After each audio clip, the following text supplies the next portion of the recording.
வணக்கம். நம்ம இன்னைக்கு வின்வின் என்விசி சேனல்ல சென்னை மகாஜன சங்கம் பற்றி தான் பார்க்க போகிறோம். இதுக்கு முன்னாடி உள்ள வீடியோவில் சென்னை எப்படி தென்னிந்திய நல ஆணையம் நீதி கட்சியாக மாறிச்சு, நீதி கட்சி எப்படி திராவிட கழகமாக மாறிச்சுன்றதை பற்றி பார்த்தோம். இப்போது சென்னை மகாஜன சங்கம் பற்றி பார்க்கலாம். கண்டிப்பாக இந்த யூனிட்லேருந்து 2 கொஷினாவது வரும். ஏன்னா இது குரூப் 1ல் யூனிட் 9ல் கொடுத்துருக்கிற போர்ஷன். தமிழ்நாடு டிஎன்பிசி வெப்சைட்லேருந்து எடுக்கப்பட்ட நோட்ஸ் தான் நான் உங்களுக்கு இப்போ படித்து காட்டுறேன். அதை படிச்சுக்கோங்க. இதுலேருந்து கொஸ்டின்ஸ் கண்டிப்பாக வரும். வாங்க வீடியோக்குள்ளே போகலாம். நீதி கட்சியின் நிலைப்பாட்டை அறிந்து அதற்கு போட்டியாக பிராமணர் அல்லாத காங்கிரஸ்காரர்களால் 1917 செப்டம்பர் 20 துவக்கப்பட்டது தான் என்னதுன்னா சென்னை மகாஜன சங்கம். ஏன்னா நீதி கட்சி எப்படி ஆரம்பிக்கிறாங்கன்னா பிராமணர் அல்லாதார் சங்கமாக தான் ஆரம்பிக்கிறாங்க. அதுக்கு போட்டியாக காங்கிரஸ்காரர்கள் என்ன ஆரம்பிக்கிறாங்கன்னா சென்னை மகாஜன சங்கம் 1917 செப்டம்பர் 20. இதுக்கு தலைவராக பி கேசவ பிள்ளை தலைவர், வி ராமசாமி நாயக்கர் துணை தலைவர், திருவி கல்யாண சுந்தரனார், பி வரதராஜரோல நாயுடு அவங்களாம் உறுப்பினராக இருக்காங்க. கேசவ பிள்ளை தலைவர், வே ராமசாமி நாயக்கர் துணை தலைவர், திருவி கல்யாண சுந்தரனார், பி வரதராஜலு நாயுடு இவங்கெல்லாம் முக்கிய உறுப்பினர்களாக இருக்காங்க. இந்த கட்சியில் இருக்கிற வே ராமசாமி தான் 1938 நீதி கட்சிக்கு தலைவராக மாறியிருப்பார். அவர் சிறைசாலையில் இருக்கும்போது அவரை தலைவராக தேர்ந்தெடுத்து கட்சியில் சில மாற்றங்களை கொண்டு வந்திருப்பாங்க.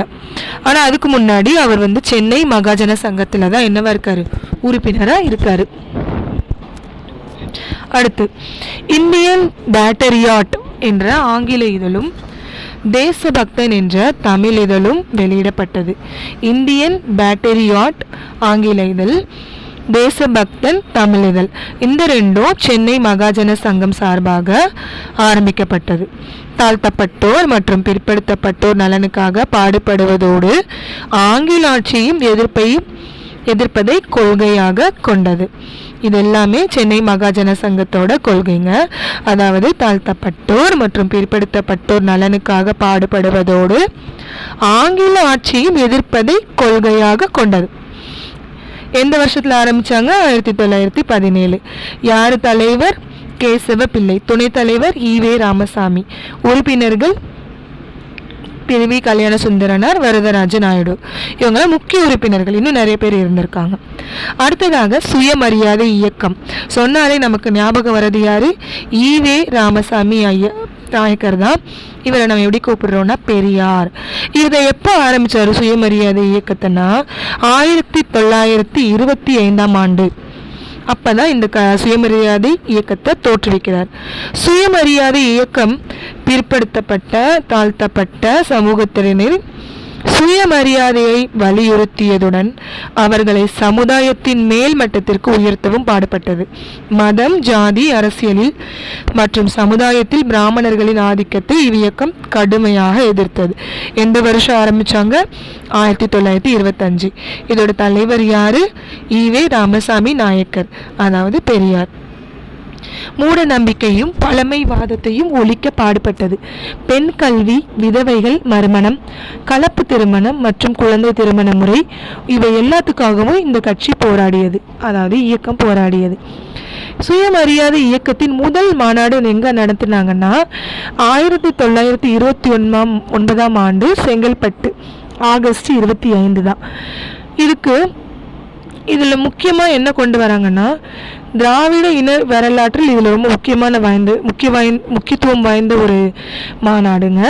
ஜாதி ஒழிப்பு, தீண்டாமை ஒழிப்பு, பெண்ணுரிமை இதற்கான தீர்மானங்கள் எல்லாமே நிறைவேற்றப்பட்டன இந்த மாநாட்டில்.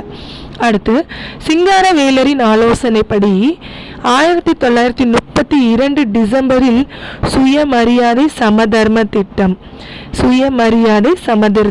திட்டம் ஒன்றை பெரியார் உருவாக்கினார். ஏற்கனவே 1925 சுயமரியாதை திட்டம் ஆரம்பிச்சதை நிறைய தடவை கேள்வியாக கேட்டுட்டாங்க.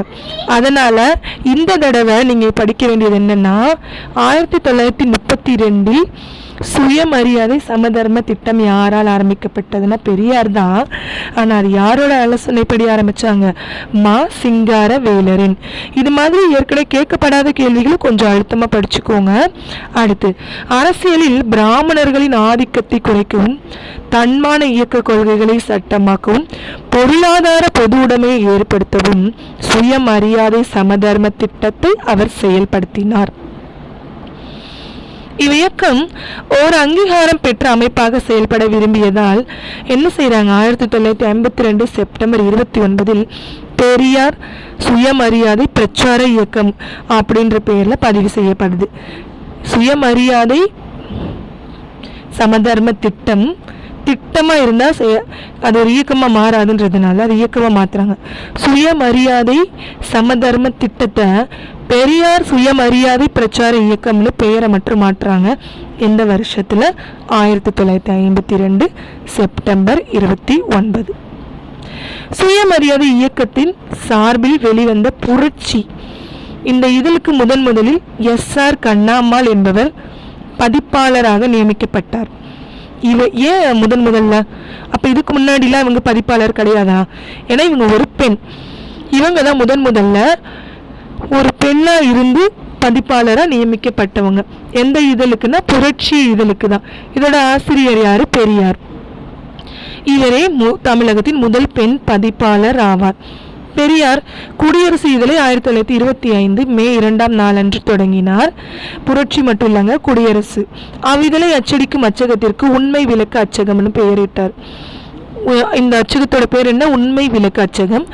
அதிலிருந்து வந்த அந்த இதழோட பேர் குடியரசு. எந்த வருஷத்துல வெளியிட்டாங்க? 1925 மே 2ஆம் நாளன்று. இதை எங்க வெளியிட்டாங்க? யார் வெளியிட்டாங்கன்னா திருப்பாதிரி புலியூர் ஞானியார் சுவாமிகள் தான் வெளியிட்டாரு இந்த இதழை. ஈரோட்டில் 1930 நடைபெற்ற இவ்வியக்கத்தின் மாநாட்டில் மக்கள் தொகை கணக்கெடுப்பு சாதி பெயர்களை சேர்க்கக்கூடாதுன்னு ஒரு தீர்மானம் கொண்டு வைக்கிறாங்க, வேண்டுகோள் விடுக்கிறாங்க. 1930 நடைபெற்ற இயக்கத்தின் மாநாடு எங்க நடக்குது? ஈரோட்டில். முக்கியமான தீர்மானம் என்ன? வேண்டுகோள் என்ன? மக்கள் தொகை கணக்கெடுப்பு சாதி பெயர்களை சேர்க்கக்கூடாதுன்னு சொல்றாங்க. இந்திய சமூகத்தில் சாதி மத பிரிவுகளை குறிக்கும் குறிப்புகளை நீக்க வேண்டும் என்ற கோரிக்கை 1932 வெளியிடப்பட்ட சுயமரியாதை வேலை திட்டத்தின் மூலம் முன்வைக்கப்பட்டது. இந்த இவ்வியக்கத்தில் அறிமுகப்படுத்தப்பட்ட திருமண முறை பேர் தான் சுயமரியாதை திருமணம். இது பேர் தான் என்னது? சுயமரியாதை திருமணம். அதாவது பிராமணர்கள் இல்லாம, சமஸ்கிருதனை இல்லாம, மந்திரம் ஓதாம பெரியவங்களை வச்சு தாலி கட்டிக்கிற முறை.